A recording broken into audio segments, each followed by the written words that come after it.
Guys, welcome back to my YouTube channel. This is Bilal and you are watching Bilal Mobile's RYK YouTube channel. In this video I am going to show you how to reset your iPhone without losing any data.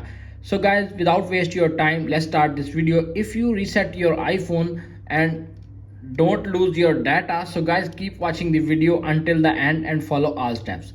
Reset any iPhone and iPad without losing any data. Simply tap on the settings, little bit scroll up to find general, little bit scroll up again, transfer or reset iPhone, tap on reset all settings, enter your iPhone passcode.